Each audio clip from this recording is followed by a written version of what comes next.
Well, howdy there, gents. Today I want to button up the bottom side of the Corvair so we can drop her down on the ground again. We have a little bit of welding to do, some cleaning, some sealing, put the gas tank back in, put the front stabilizer bar back in, and away we go, I hope. So let's dig in. Oh, by the way, don't worry about the ear. Didn't try to cut it off or anything. I had a little piece cut off that wasn't supposed to be there. Now, I did try to cut off my right ear when I was like 8 or 9 years old and got to experience some reconstructive surgery. But that's a story for another day. So I've got to do my best at keeping this clean for now. But anyway, let's dig into it.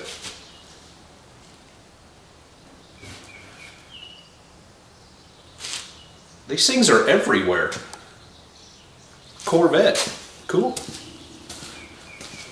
I've been cleaning my fuel tank, getting all the rust off the bottom especially, and you know, I probably wouldn't use one of these, but this thing's been sitting here for, I don't know, a couple months now. Completely open, there's not a speck, you know, there could be vapors in there, I understand. I'm not suggesting you use this to do this job. Okay, before I recoat it, I want to make sure my sending unit, which I'm pretty sure it was when we had the car driving, I want to make sure it's working. We have a good seal here, it wasn't leaking any gas, wasn't seeping, so I just want to make sure before we go through all the trouble of coating this thing and putting it back in, that thing is indeed working. The sending unit goes on the bottom when it's installed in the car, and we have basically 0 ohms empty, and full we go up to 90 ohms. And I don't know if I can shake this a little bit down. Just wants to be an all or nothing thing, empty, doesn't it? There it goes. I don't know what that's about, but anyway.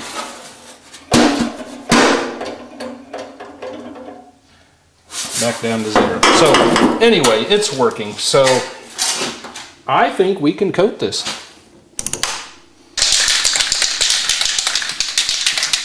Well, I've scuffed up, cleaned up the fuel tank as good as it's gonna get. And hopefully between my 2 cans of CRC Zinc-It, we can get her covered. Now this is just... Well, what in the... Whatever.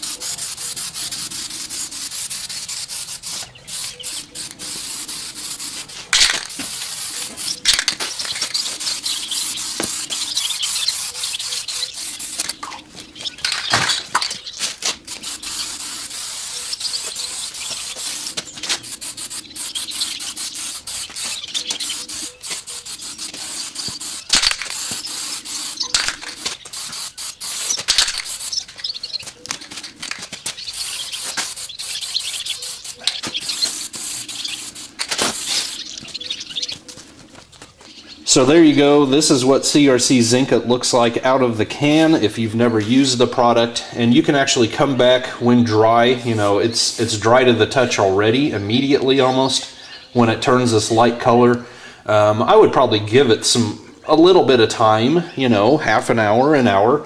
You can come back with a dry rag and just buff it. Just give it a little rub down and it will get darker on you.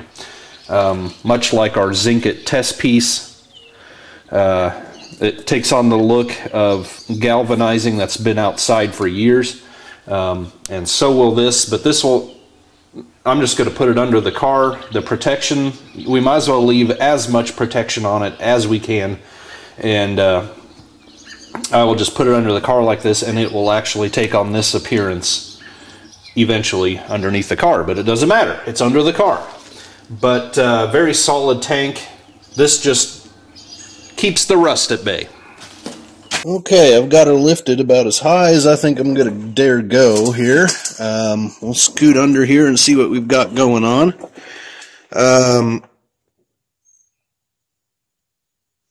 Well, Jamie, you got a nice Renault, but I don't need to see it anyway. You can see we got our new floor pans. The corner of them up in there in the wheel well. We got a lot to smooth out, grind off. I think really the only welding I need to do is where I cut into the brace there. Everything else should have pretty good penetration. We may even run a seam sealer or something over it if I can find some. Other than that, let's get to it.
Let me turn this off.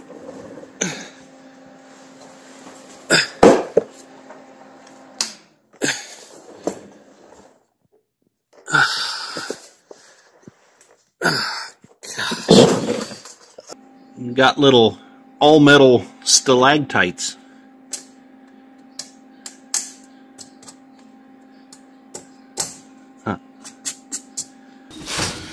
Once again, we're going to give this just a smear of all metal.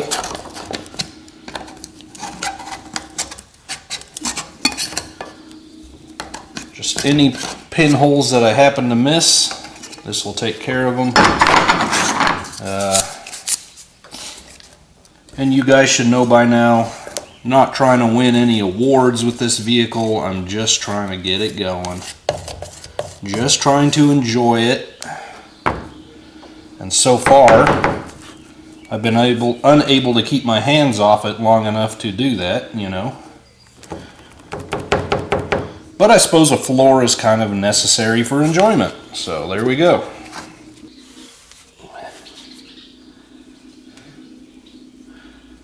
It was probably a little excessive. That's okay.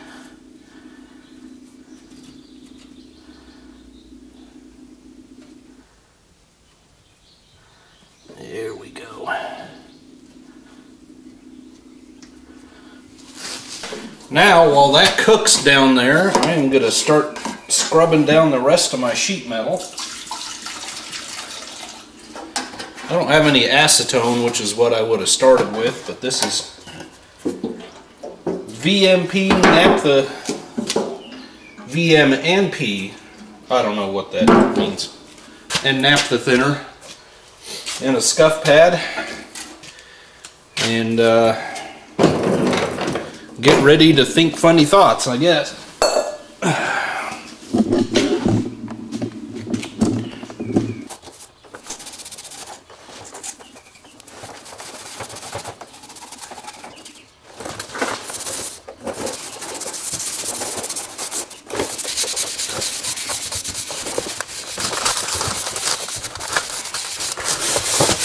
Mr. 5x5. He's 5 feet high and he's 5 feet wide.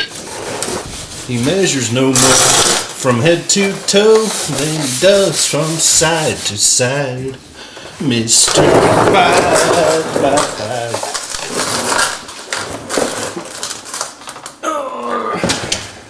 Next, and perhaps finally, I don't know, it depends. I don't think this stuff is black, and I may top coat it. But I am going to put on, this is from Eastwood, Rust Encapsulator Plutonium. This is, I think, one of their top of the line rust encapsulators. I think they have 3 different tiers, and I went ahead and got the highest rated one. Oh yeah, metallic silver finish. This can go right over rust. Of course, the typical things, you want the loose rust, the loose dirt off, that's obvious. Can go right over rusty metal and bare metal, which I have both. And it can be just left as it is. That's kind of what attracts me to some other brands other than Pour 15. Pour 15 is a very good product. I have never used it as its intended purpose. Well, not really, I shouldn't say that. I've only ever used just the Pour 15 actual product, never the etching, the primer, whatever they call it, and the top coat for it. I've used it underneath vehicles on bare frames, and it's stood the test of time. It stands up very well in those conditions. And we're on the bottom of a car again, so it wouldn't get UV light on it. But I just decided to go with something else, try something different. This is an all-in-one product. It goes on your typical scenario, rusty metal that's been brushed and cleaned off, obviously. Can go on bare metal. It can be its own top coat, or you can top coat it. You can brush it on with a brush, which I am going to do because I don't have the headroom, or you can spray it on. So we're going to try it. I don't know. Have some of you tried it before? Rust Encapsulator Platinum. This is going to be real difficult to adequately show what's going on here. We'll do our best. I'm just going to start back here at the end of the tunnel and work my way all the way forward to the trunk pan.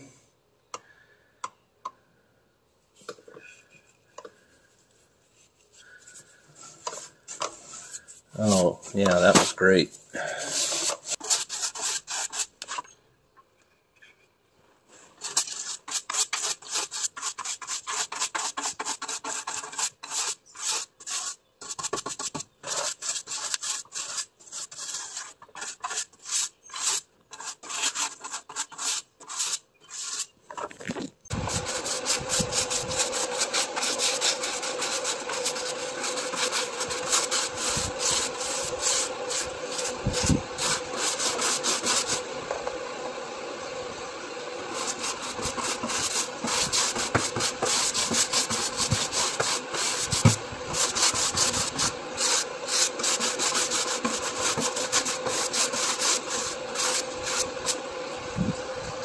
I feel like Joey on the Dennis the Menace movie, you know. The hands and the paintbrush are just one massive ball of ickiness. Then I had a fly that thought the buffet was open. I have never been noshed on by a fly so hard in my life. You can see I had to slap him. So anyway, it's bean time. I'm going to get cleaned up. I got a coat on everything I wanted to get a coat on. So I am going to let that dry, and then I will show you the result when I get back.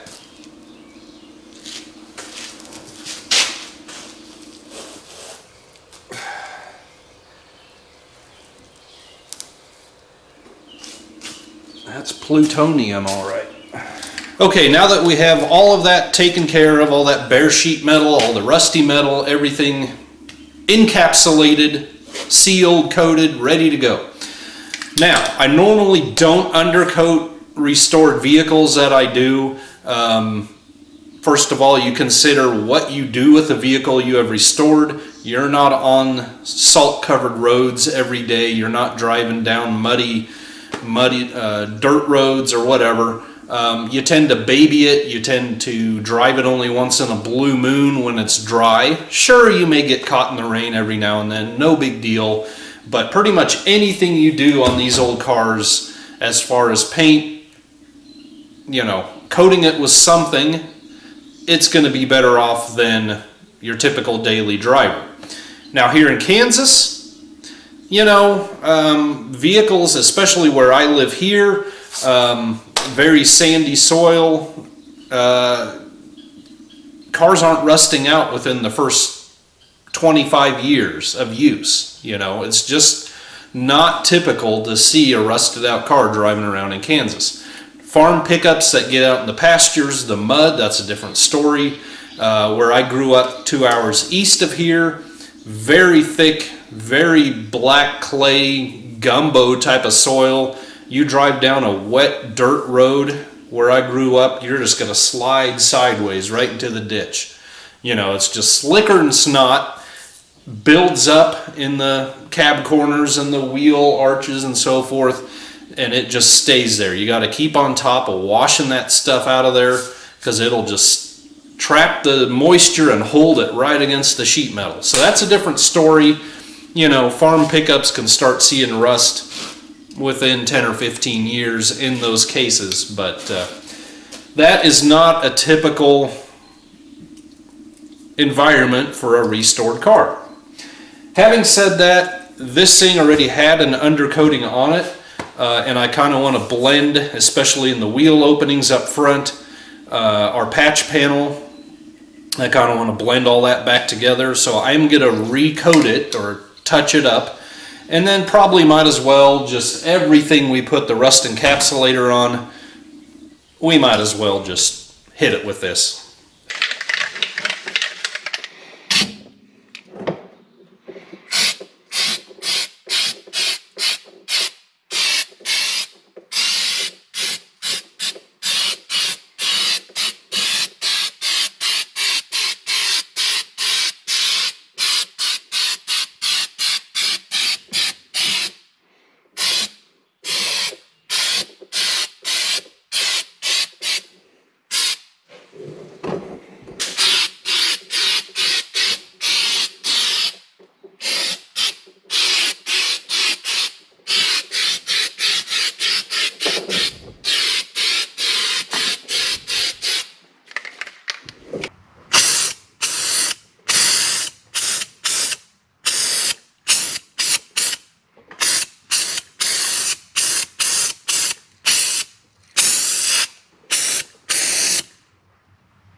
Well, I'll be ding dang. These things are starting to reproduce on me.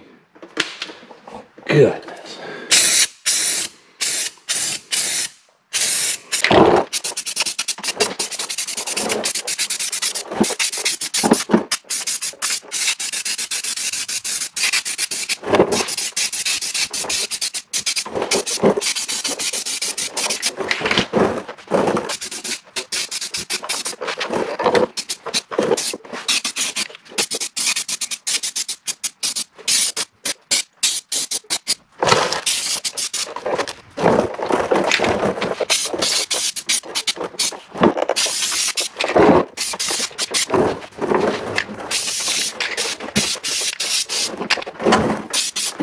So here's a look at the underneath. You know, it's still a little splotchy because of it's drying yet, but it is going to look perfectly fine.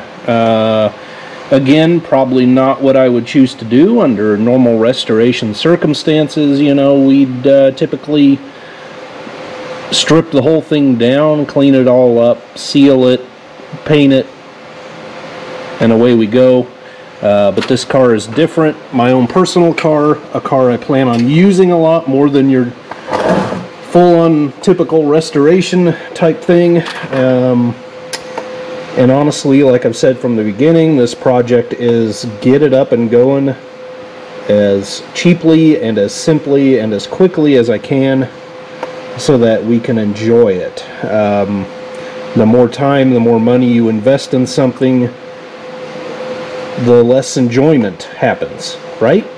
And the less you're likely to use it, because you have so much invested in it, you're afraid to. So this is going to be just fine for now. I think I'm ready to put the tank in, but the tank isn't ready for us, so, or for me. This is sponge window seal. As you can see, this particular is made by MD. I bought it at Lowe's. I'm sure you can find something similar anywhere you go. This is 1/4 inch by 3/4, and of course it's got a sticky back. Item number 06593, if you want to look for that as well. I think it's going to be a perfectly acceptable replacement for the stuff Chevrolet used so many years ago. If not better, right? Although admittedly that stuff did last 60 years, so who could complain about that?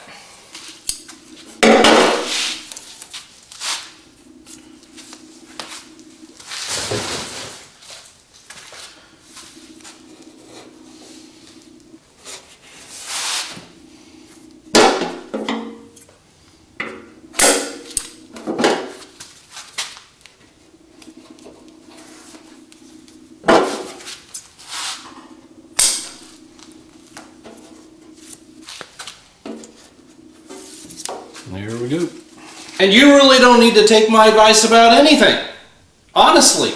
I mean, that may seem funny hearing a guy on YouTube say that, but I'm just a guy standing here in socks and Crocs putting stuff on a gas tank. You know, it's the end of a long day. I was driving all day for work and I was too lazy to put boots back on. Anyway, I was thinking when I was laying underneath the car, putting the rust encapsulator on, that would actually be an excellent product to coat a gas tank back. You know, clean up a gas tank like we did here. Put that on it, nice and shiny and silver. Probably a good option, but I know the Zinc It is going to work for a long time. Speaking of that, July 7, so coming up soon, if I get this video published anytime soon, we are going to revisit the 2-year anniversary of putting that Zinc It test piece outside. So be watching for that. So I've got my original clamps pulled off the old hose. The 1/2-inch vent hose actually snapped in half when I pulled the tank out. I just cleaned those up, put anti-seize on the threads of the bolts, and they're going to work just fine, and they're still original that way. I ended up getting the short little pieces of hose from Clark's.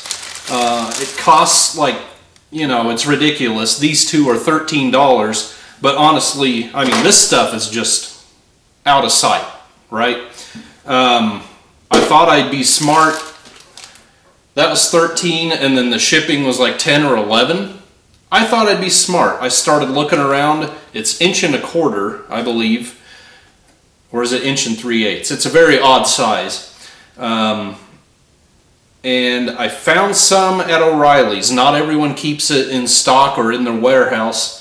You might have to go to a specialty fuel hose place to get it otherwise. But O'Reilly did have it on their website. It was in Wichita. So I had it shipped to my local, quote-unquote, O'Reilly's. It said 3 feet of hose, $30-some. I get there, the guy hands me 1 foot piece, $36. He hands me a 1 foot section. I said, I thought this was supposed to be 3 feet long. And between the guy helping me and the manager or whatever, they determined that it was actually $36 for 1 foot of it. And I don't know why they shipped 1 foot when it came in 3-foot quantities. But anyway, I was trying to be smart, is what I'm saying, and I was going to use what I needed, then cut up the rest of the 3 feet along with this, and sell the rest on eBay for this particular application. I understand it would take a while to get rid of them, but that's what I do anyway, right? So, but yeah, I wasn't going to pay $36 for a foot of it when all I need is 4 inches. So that is what I got. I ordered it with a dome light and a brake pedal pad, the rubber pad, and shipping was the same. So the same $10 or $11. Wonderful world. Well, I really want to get the gas tank in there, but you're just gonna have to hold the horses for a second. I really want to get this thing stripped down and refinished, the front sway bar, so the paint can be drying while we're putting the gas tank in. So we're going to tear this down, knock all the bushings out of it, refinish all the parts if I can locate those, and go from there. Isn't it amazing how quickly stuff just comes to the flat surfaces of a car sitting around? The guy's got so many projects going at once. He's going to end up with pop gun rivets in a carburetor and sway bar bushings and shock absorbers and carburetor parts and something else. I don't know. I don't know what's going on anymore. We'll just make some temporary room here for now. I wonder what that rubber cap is from. Who knows? It looks terribly cheap, so it's nothing old. Alright, we got to get these little dog bones off of here. Here are my pieces for the upper. These would be for the ends, actually. Then these bolts are in the upper part. And then this is my kit from Clark's.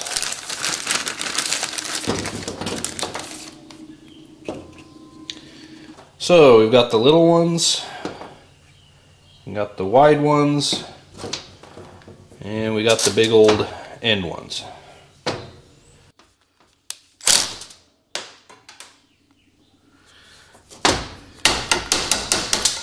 That did not go as planned.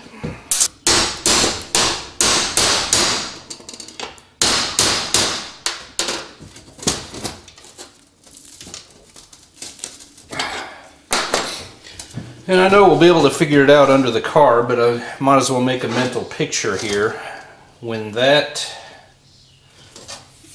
how about when the sway bar, these are straight up, the sway bar is offset towards the front, these are pointing at a 45 back at me. Okay.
right in my eye.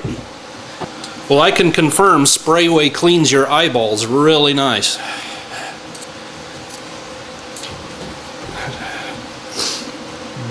Don't spray it in your eye.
Alright, we are going to wrestle this tank up there.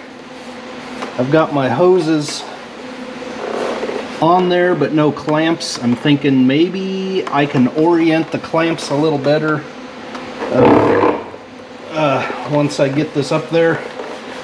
Probably a mistake. We will find out. Got my J hooks hanging out already up here for the strap.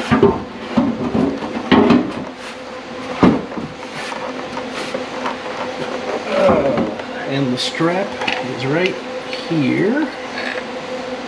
I've got rubber on it.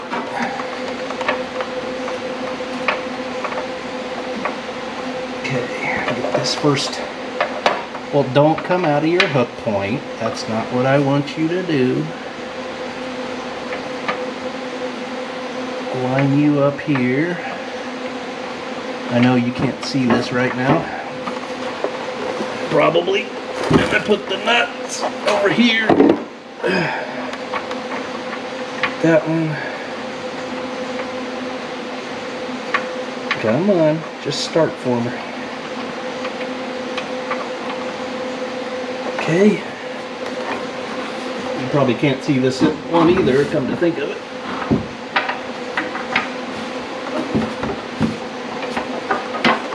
Okay. And the nut.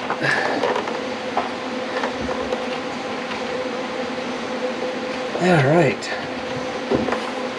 Okay, there we go, floating in there. I'm going to go see if we can get clamps on. And then we'll do our tightening up. Well, that vent hose clamp may be a bit of a challenge, but I think we can get it with a little perseverance. So we're just going to proceed like we've got good sense.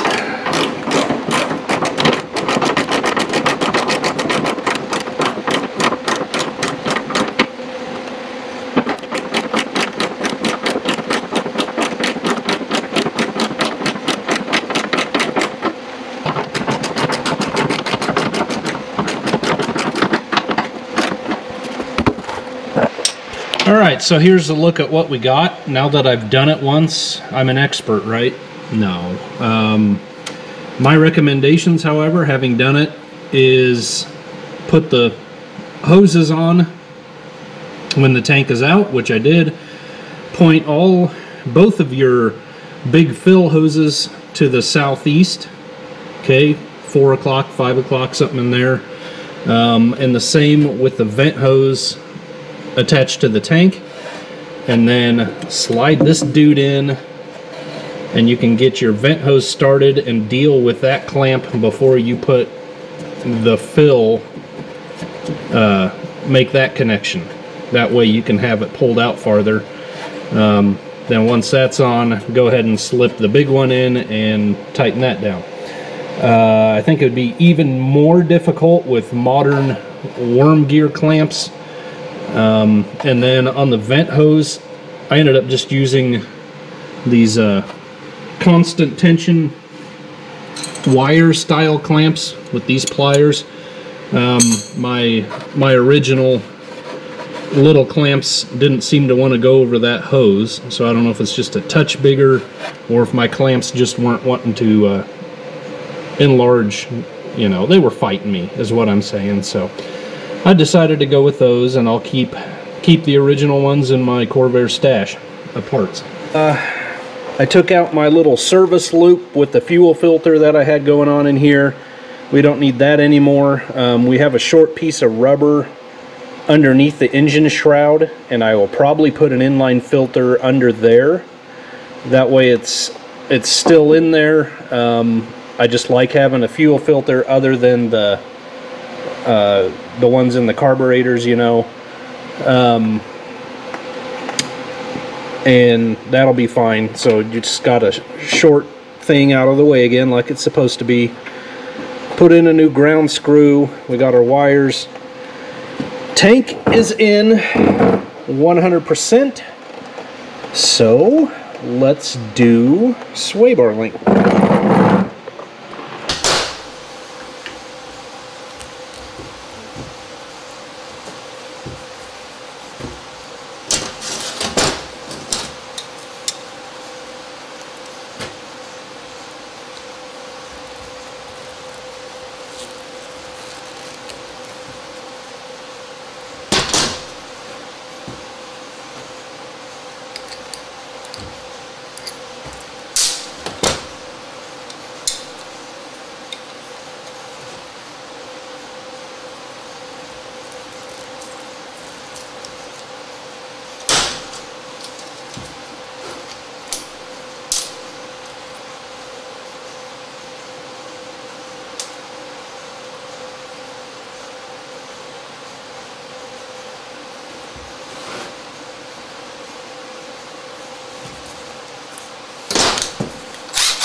Well, I love Rust-Oleum paint, but if I waited on it to dry, this video would be in another week in the making. So we're just gonna swallow our pride and get sticky hands. You know, it's like the floor after a kid's gotten themselves a drink in the kitchen. Okay, may need a punch to line this up here.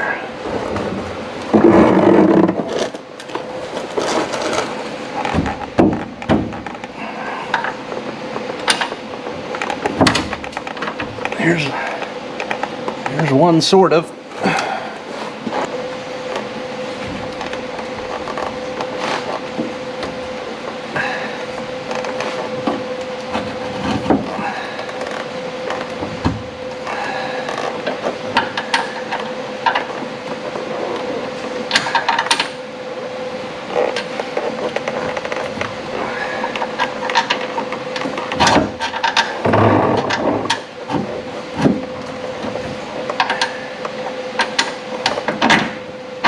Okay, that turns down. This link has got a through bolt in this horn for the the strut rod here, and then we got a bottom mount for our sway bar link, and it's got just a little clamshell affair that's hooked on one side. Just smashes that grommet down, or that bushing. Just start. Just do it already. No? Not gonna? Sorry I yelled at you.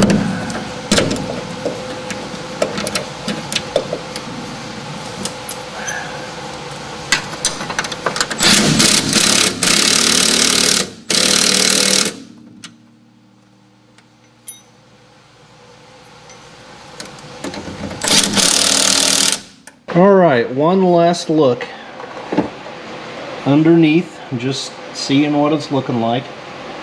I don't know why it's still splotchy, the undercoating, but it is. Doesn't matter. I think we got everything connected, tightened down, ready to go. Well, that's not quite true. Not quite everything is tightened down. I left the bushings on the sway bar itself loose. I mean, they're kind of tight, but not really. I'm going to wait till I drop it down on the ground, put the tires on, we'll jounce it, and then hopefully I can lay on my back, get up under there, and tighten them down. That way we know they're centered and happy before they're tight. Other than that, I don't want to put it on the floor yet because I have a couple of other things on the list to do that I'm going to do with the members of the channel. So hopefully that'll be kind of fun and entertaining. We'll take care of those, we'll put it on the floor, and then we can check this big old thing off the list, the floors, the gas tank, taking care of the sway bar. Yeah, that's just a huge milestone in this project. So we'll just keep plugging along, slow and steady. The next thing, I think I've said this several times, but the next thing is to take care of the rust on the cowl and the dash. That will be next. We will be taking care of all the windshield, the back glass openings, treating all of that. So you're just going to have to stick around, come back. And I really appreciate you joining me here today. So thank you so much. God bless you. We'll see you on the next one. And I've got to do something with this parts inventory. I don't even know why that's there. That's like 30 years old.